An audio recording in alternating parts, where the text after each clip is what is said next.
This is Tariq Talk. Your host, Tariq Mendez, takes you on a journey with guests from all around the world. Broadcasting around the world. Around the world.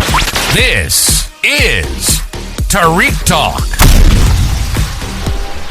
All right, guys, today I'm here with Marin. A lot of people know her as Supermrin. How are you today? I'm very well. Thank you so much. Glad to have you here today. Thank you so much for having me at your beautiful studio. I'm so excited to talk all about your work, creative process, and all that. Before we start, can you share your Instagram account and your website, please? Absolutely. My Instagram is Supermrin. That's SUPERMRIN. And my website is www.streetlight.space. That's STREETLIGHT.SPACE. Perfect, thank you. We're at the Silver Art Project. We're going to be, diving a little bit into all about your art. So do you want to start telling us a little bit about yourself, please?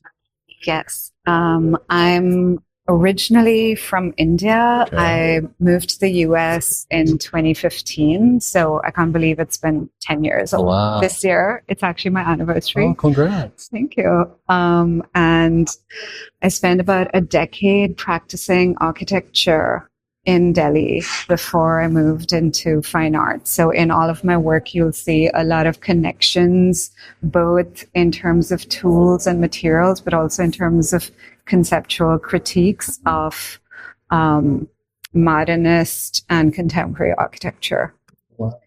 And I was in grad school at the San Francisco Art Institute, and I was working pretty large scale, pretty sort of like immersive installations. I was doing a lot of pretty complex mold making. I was working with very toxic materials, rubbers, polyurethanes, wow. that kind of stuff. And I just wasn't feeling, there was like something was amiss. And it was actually during the pandemic that I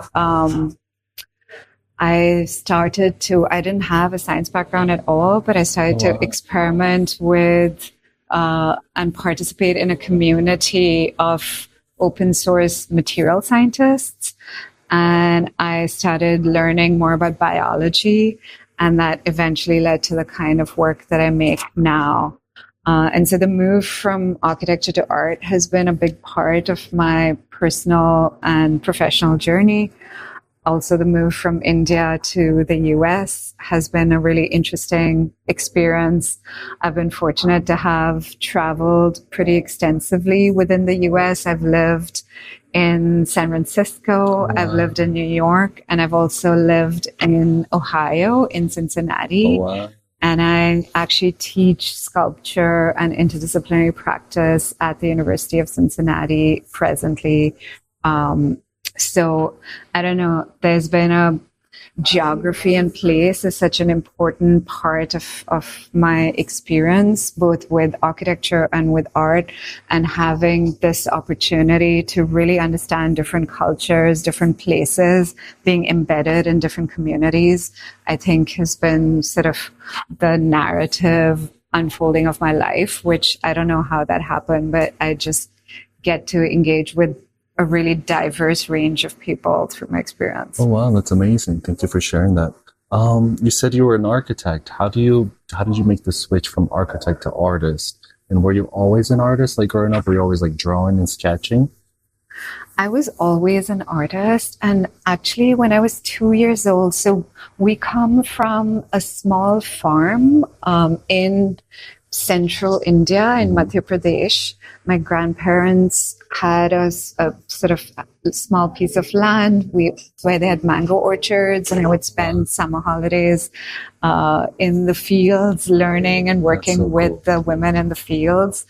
And my mother, in those days, sort of languages was one of the few ways that Indian women could sort of travel and study and experience. So there was a lot of jobs as like translators or teachers where they could still raise families. And so my mom, when she was 17, she got a scholarship to study in Paris. and she learned French, and then she eventually went on to become a French teacher. So when I was 2 years old, we lived in France for about 4 years, and she was studying African writers writing in French. So how they use the French language for the decolonial movement in Northwest Africa. But she spent so much time in libraries, like at various museums. And so when I was really young, it was just the most incredible experience to be able to understand art pre-verbally. So I was too young to actually intellectualize it. And I would just have these, and I remember them very vividly, like seeing the fountains outside the Centre Pompidou and just being mesmerized by the movement, the form, the sculpture, the scale. And I think the rest is sort of history that never really went away. I was always interested in design. I never thought it was art per se. And I never had the intention of being an artist. But I was always a creative person, and I was always interested. I love to visualize things, and drawing was sort of like the base practice that I've always had through my life. It's amazing. And do you think those early experiences kind of have like maybe subconsciously helped you to become like the artist you are today in a way? Definitely. I feel like in my life, the museum actually saved my life.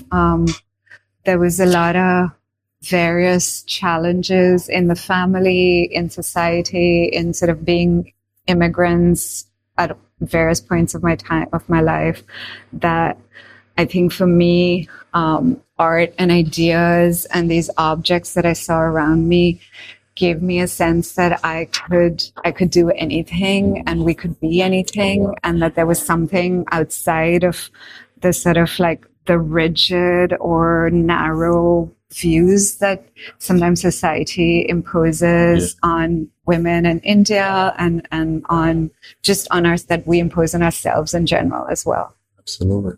And I just want to go into your work a little bit.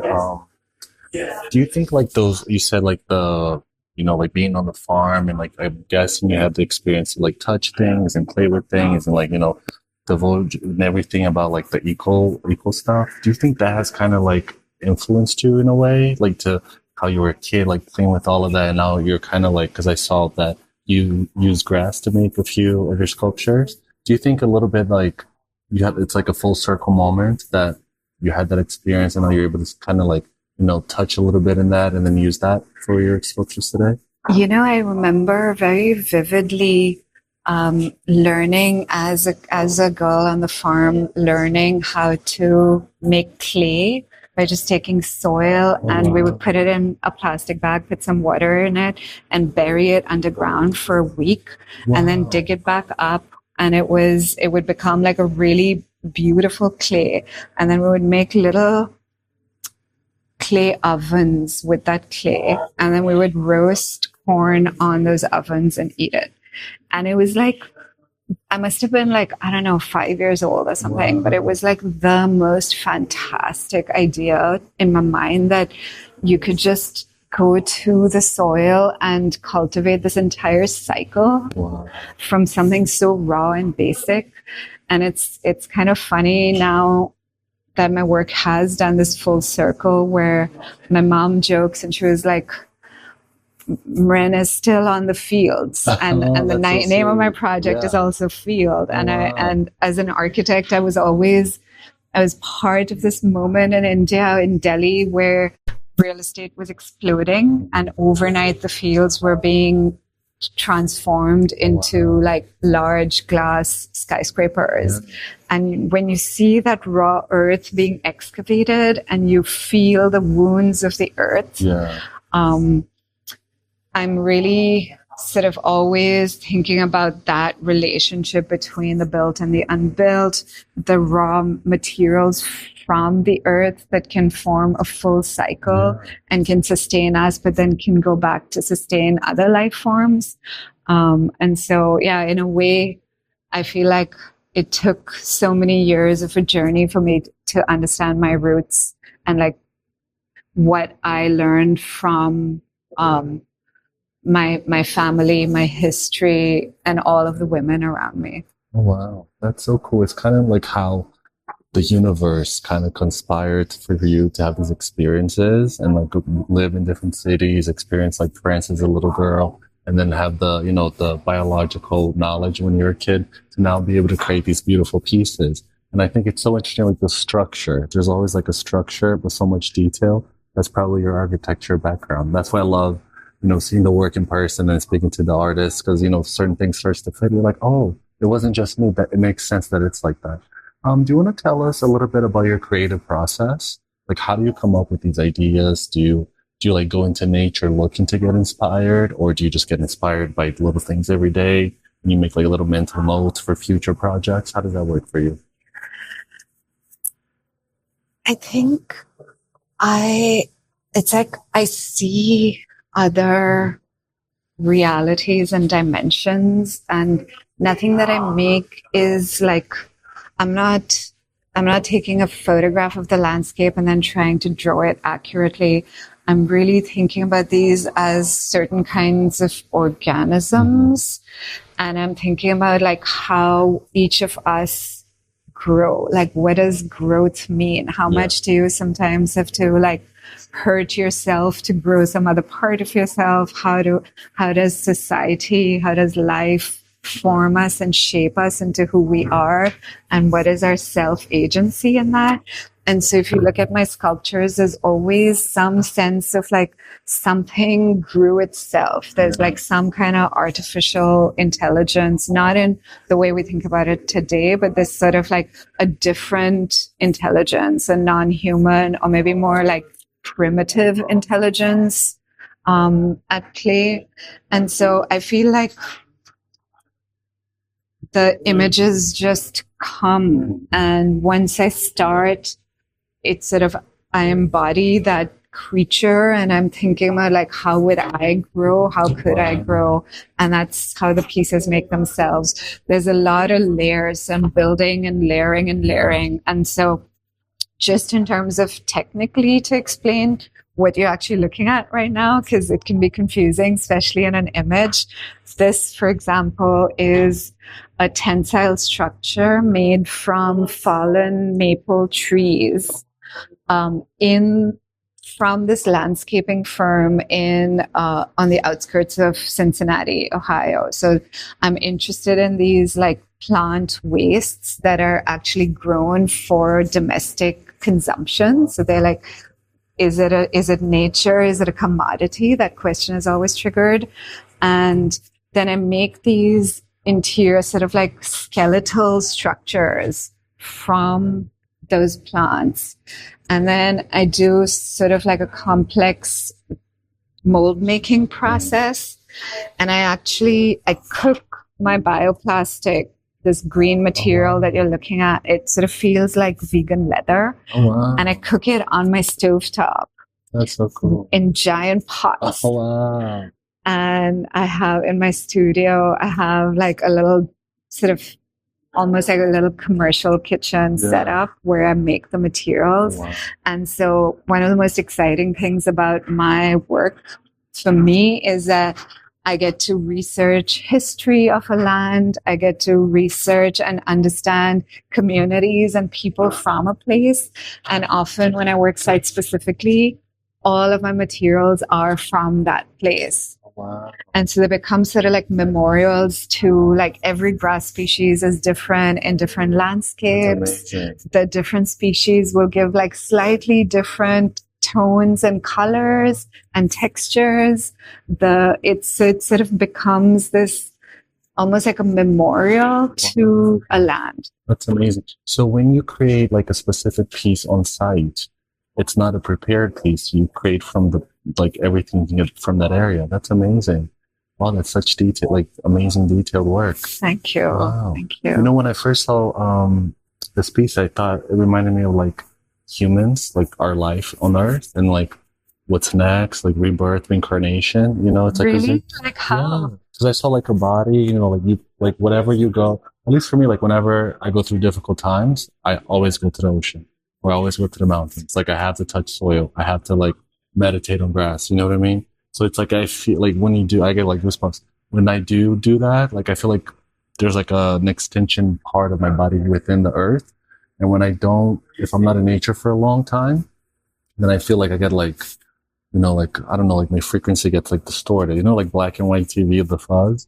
And it's just so amazing because it's like, you know, we are the earth and the earth is us. We just forget, you know? We just forget. Yeah, that's amazing. I loved how you put that because I'm the same way where I'm a water person. I love the beach and I've spent a lot of time scuba diving and understanding different kinds of ecosystems and ecologies. And there's the sense that I'm interested in my work that like when you look at it in one moment, it seems botanical, but in another moment, it seems human, but in another moment, it seems sort of like coral-like. And so, I love that space where we are always trying to make an image in our minds and you start to see something. It's like clouds. You see something and then it shifts and then you see something else and then it shifts. And in a lot of my work, I'm always aspiring to sort of like titillate you just into words and image, but then it's actually nothing that you can recognize. That's amazing because your work on the image is one thing, you know? It's very like abstract, very modern, very cool. But in person, there's like, at least for me, there's like an emotional connect where it's like relate, you know, it just, for me, this makes me feel like we're the earth. So like we, you know, we live here, we die here, then maybe we come back again, you know, and that's the vibe I get. It's so like peaceful. You know, I could just like, if this was in a museum, I probably would sit there, be there for like an hour or two, just admiring, sketching it. This is really beautiful. And it has such an energy to it as well. You know, I just think that like materials have energy and often we spend so much time trying to like control them and be like, you know, that's the problem with plastics or, you know, we've tried to design this perfect superhuman material, but then it loses its soul. And what I love about working with natural materials is that they have a life force. There is a sculpture dead or alive? I don't know, you know? And I think it was the same with architecture. There's like a beauty of a natural stone or marble that no tile can ever really replicate, in my opinion. I come from that philosophy of thinking. But I think that way about art too, weirdly, is that it becomes special when you know that maybe it's not forever or when you know that it's like it's holding the story of a place or a site. As you previously mentioned that you do scuba diving, which is something I did it as a kid, but now I'm kind of like going back to it again. The best feeling for me, it's like realizing we're so small in this huge planet. Like we're like a little neuron in a cell, and it's amazing. You know, you know, that's like what it feels like. I don't know. It tells, I think, the spectator that, you know, your time here is not too long. You know, it's like, it's very, very beautiful. And I'm so excited to be here. Thank you. And then how do like ideas come to you? Do they come to you like at nighttime, in the daytime? Do you kind of like strive to like get ideas or do they just come to you like spontaneous? I think so. I spent most of my 20s, very honestly, doing a lot of work on myself and breaking a lot of my bad patterns or habits or childhood traumas. And I feel like it allowed me to sort of become more myself and be like brave about who I wanted to be in the world and not feel like I had to be like everybody else. And for me, it's only when I'm doing that consistently, like I'm taking care of this person, the ideas just come. Usually, like early morning first thing is like when I'm the smartest. I get dumber throughout the day. I'm like that too, yeah. I'm the most productive in the morning. But too. often I like wake up knowing, okay, this is like, I visualize this in a dream or something. And it just needs to, this is what needs to happen. That's so cool.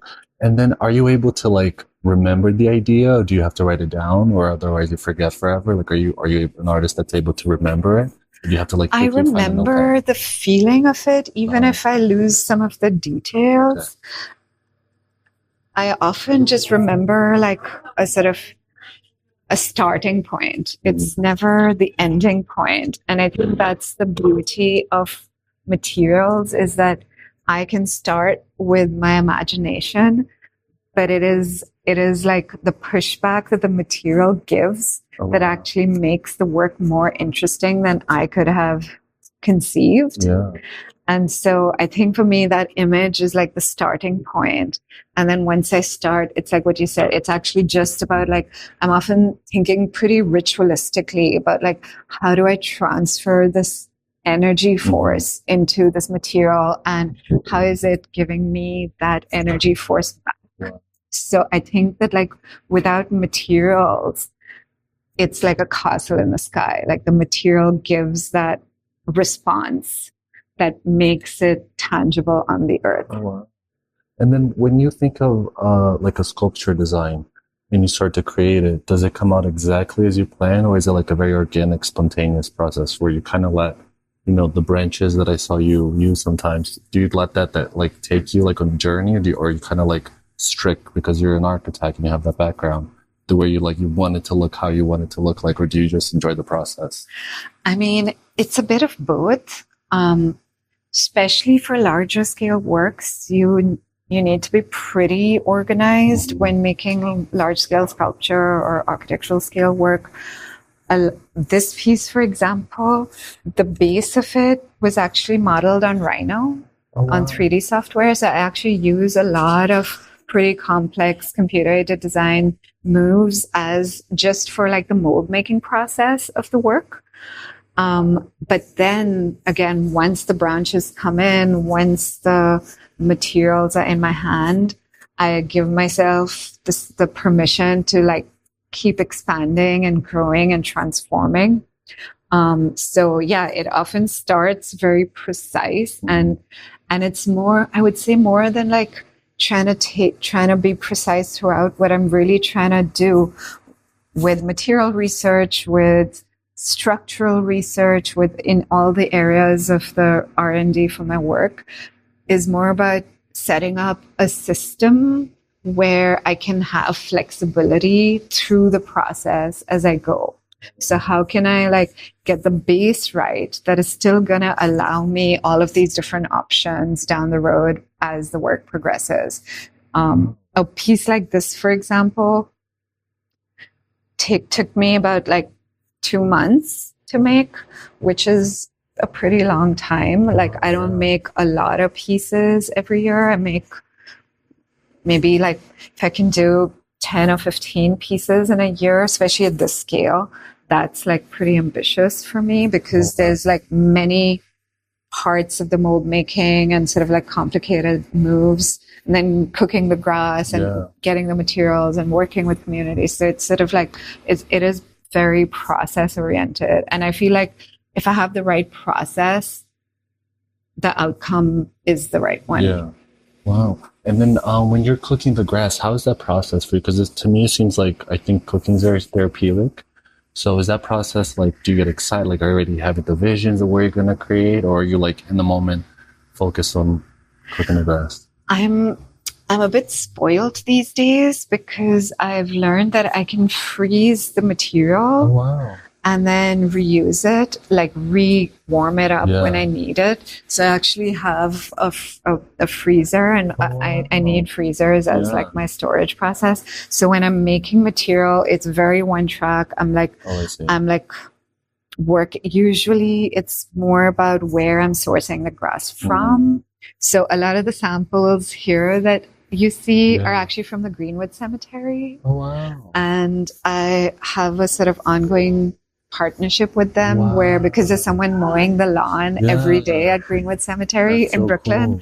And so I would say the grass is more about the site itself. So I go, I talk to the mowers. They tell me where they are.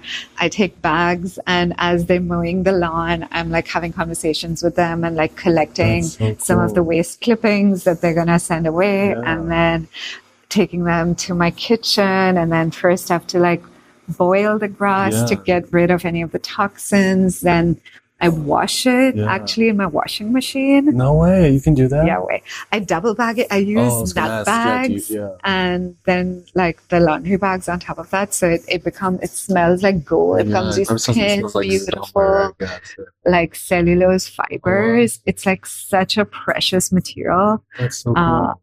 But it takes like 2 days to make a batch of grass. So it's you just have to do, one step after the other. You can't rush any of it. It's sort of like you're working on a cauldron with fire. So it has a little bit of that like witchy vibe, but it's much more grounded than that because it smells of a farm the whole time. So it's like a weird process. I have a question, just me being nosy. Sorry if it's too much, but you said that you grabbed this from the cemetery. Do you like cleanse it with like sage? Or, I actually do have,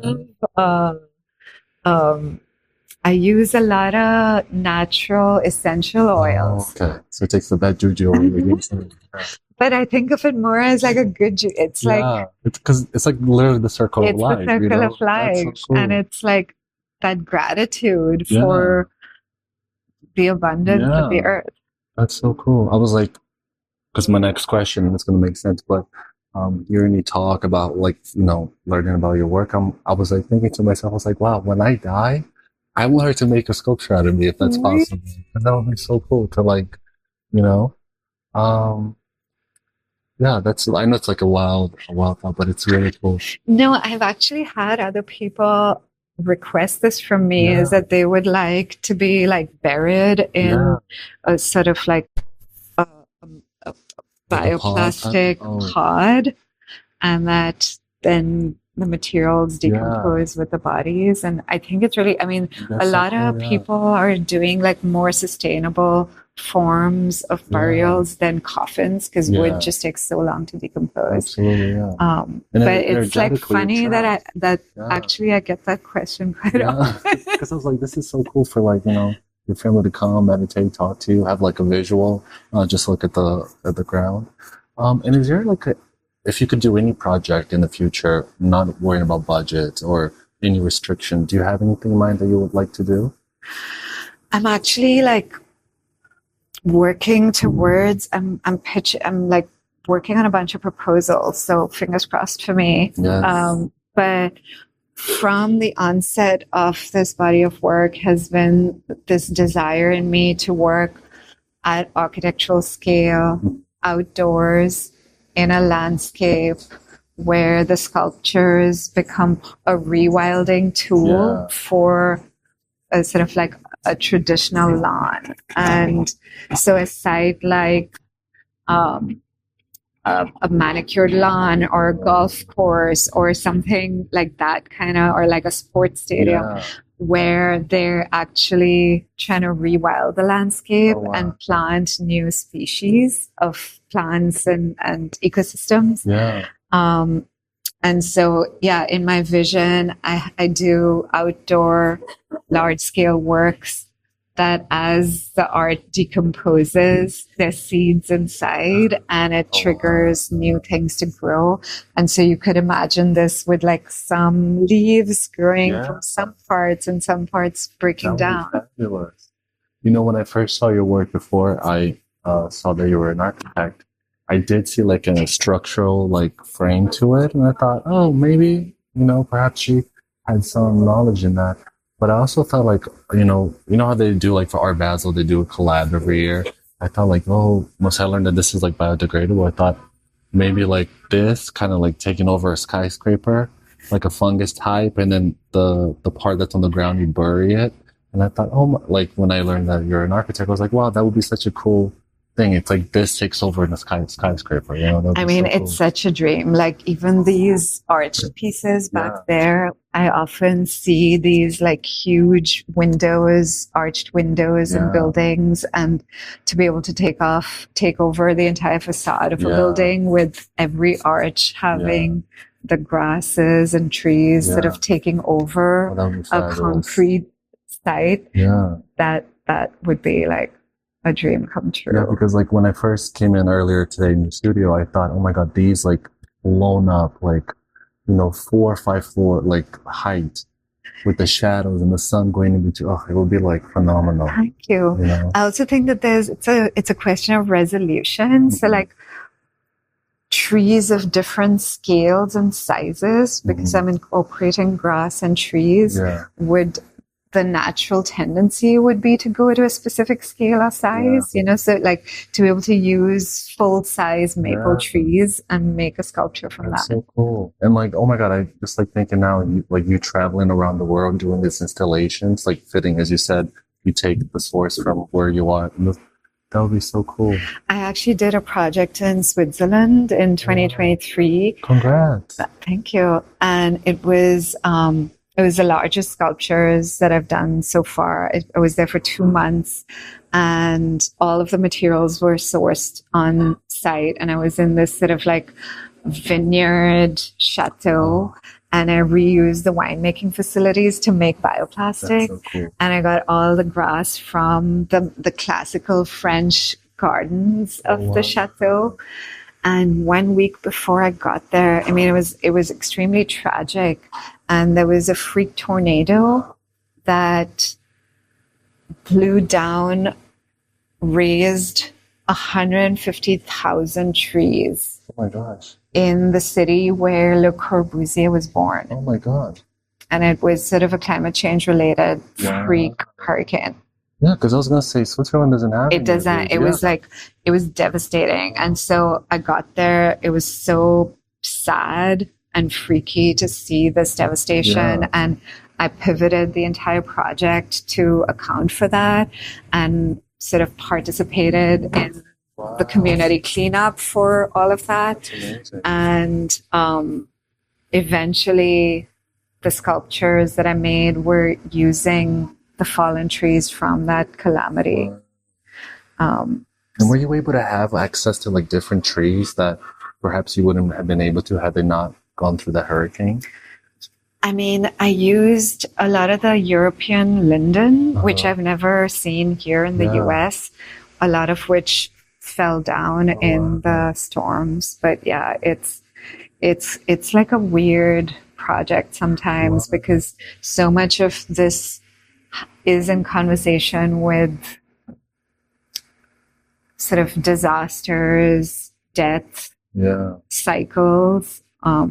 And there's some parts of the cycles that are just very sad. Yeah. You know, like this makes me realize like how greedy the world can be. And it really puts us humans, I think, at least for me, in place. Like, you know, you probably have like 70 years here. Life is not forever. Don't think too much, you know, because we're probably going to look like this underground, you know. So it's a really, really beautiful work. And changing a little bit of the topic, I have a question. If you could have dinner with anybody, any artist, dead or alive, who would it be? Yeah. It would be my dream to have a meeting and a dinner or a drink with Christo and Jean-Claude. Oh, wow. I remember when I was in undergrad listening to an otherwise pretty boring art history lecture on contemporary art until we got to the slides of Christo, and it was just like, it was an overnight change in my understanding of what scale means, what is possible in the world.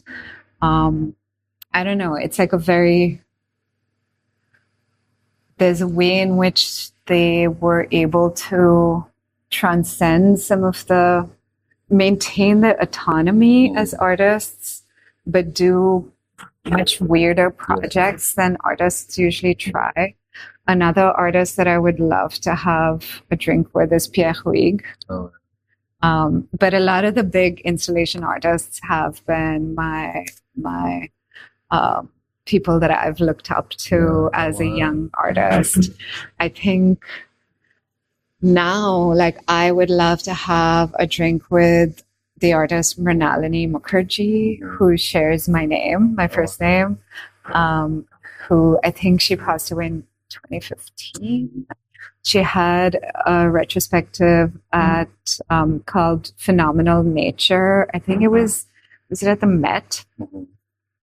It was an incredible show, and she was an Indian artist working with hemp fiber, and she weaves these incredible complex sculptures that sort of hang from the ceiling. They're like gorgeous. So I know you only asked for one, but that was 3. No. It's my fault. It's 3 or 4. It's up to you, but it's amazing. And if you could own any artwork by anybody in this world, I don't know if the answer is going to be the same. Who would it be? Oh, own an artwork. What would I want to own?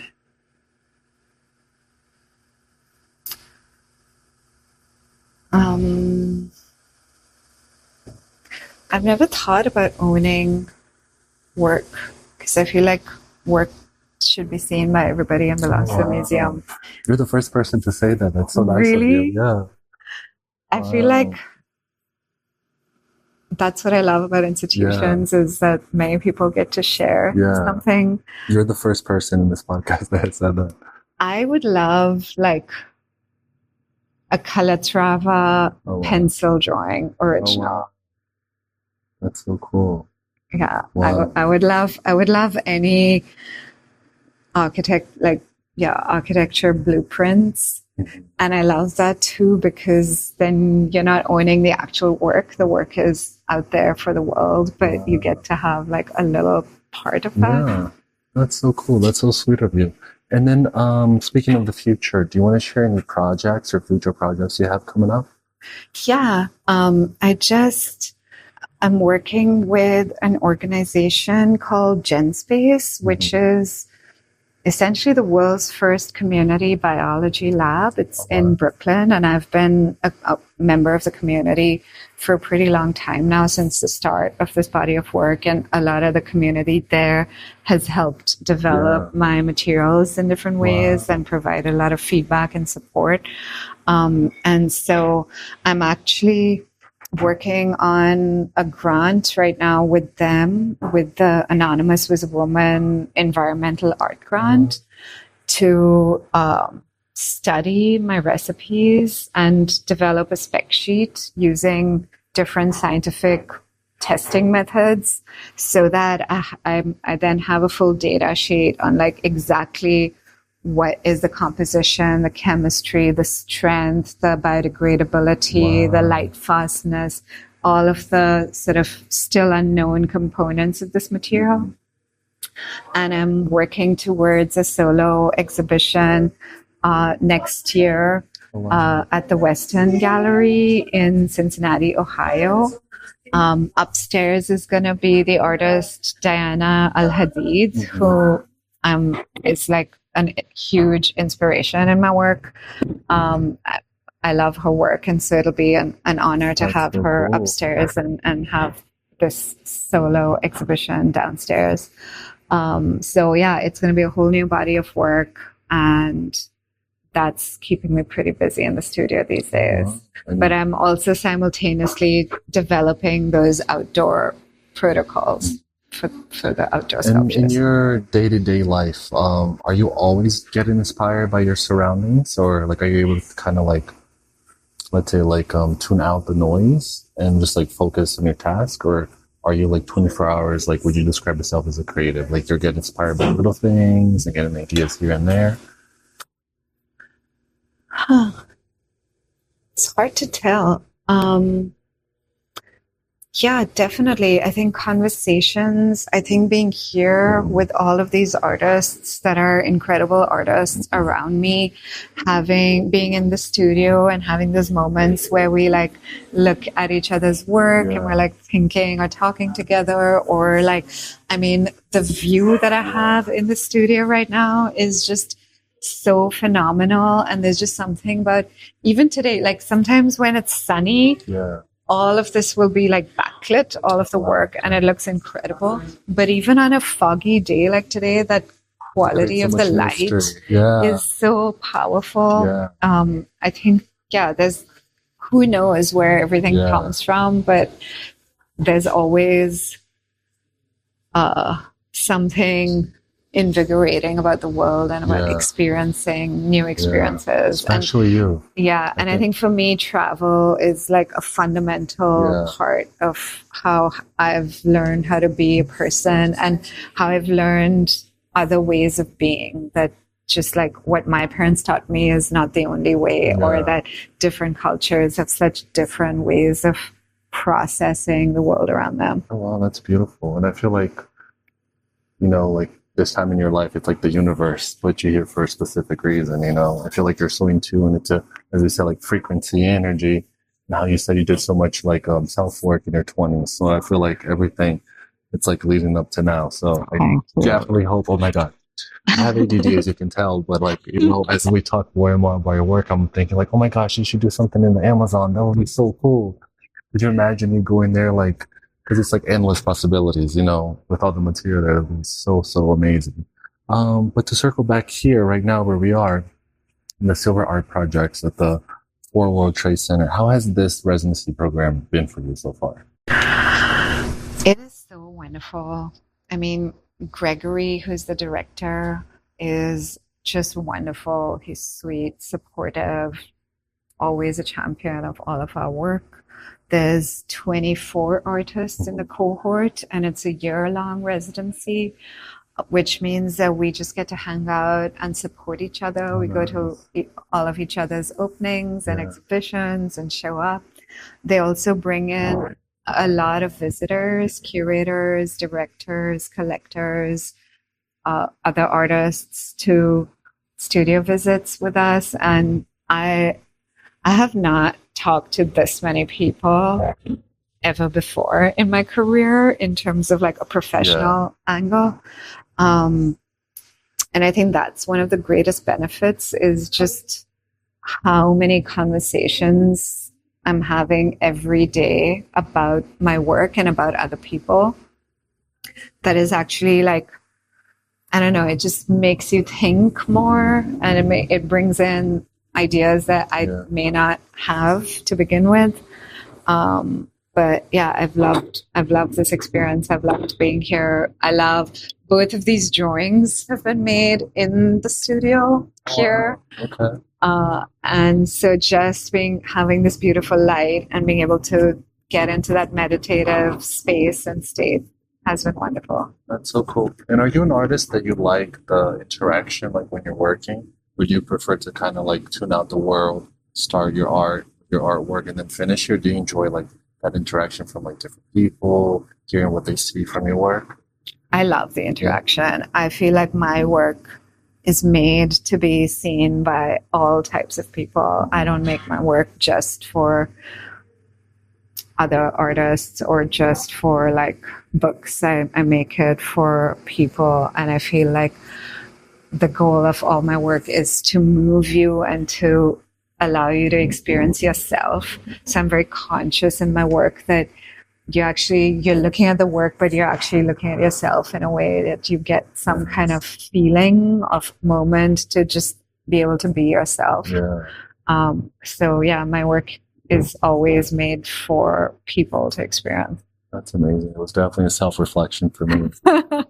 And then how are you in the studio? Like when you come in, are you able to get to work right away, or do you need to like meditate, have a coffee, read a little bit, and then dive in? Or are you able to just like jump in whenever you feel inspired? I need my coffee. A double espresso doesn't hurt, right? I need like everything to be right. I need my coffee. I need my space to be clean and organized. It's funny because like I need everything to be very well organized so that I can do work that's very messy and chaotic. But I'm actually like a very organized person. Like all of my tools will be labeled. Everything needs to be like properly arranged in its place for me to really start working. But then once I start working, I'll make a mess. Oh, that's beautiful. Thank you for sharing. All right. Thank you so much for being with us, letting us come into your art studio. It's been such a pleasure hearing all about your work. Do you want to just share your Instagram and website so everybody can follow up and keep track of your creative process and future opening projects you may have? I would love that. Yeah, my Instagram is Supermrin. That's SUPERMRIN. And my website is www.streetlight.space. That's STREETLIGHT.SPACE. And yeah, I'm very informal, so like feel free to reach out. And I do more stories than posts sometimes because it's nice of how they go away. Yeah. And I know social media has its challenges, but it also is such a nice way to connect with people. So I actually do use it quite a lot. That's amazing. Thank you so much again. I had such an amazing time here listening to all of your work. Thank you so much again. It's been a pleasure. Thank you so much. I love talking with you today. And you two have this like incredible presence and calm. And I can tell that, yeah, you're like being in many different wonderful ways. It was like wonderful to like just, I feel like spend this time. Yeah. There's like a calmness in me now. Thank you so much. Thank you for listening to Tariq Talk. Follow Tariq Talk on all social media channels and check out the video interviews online.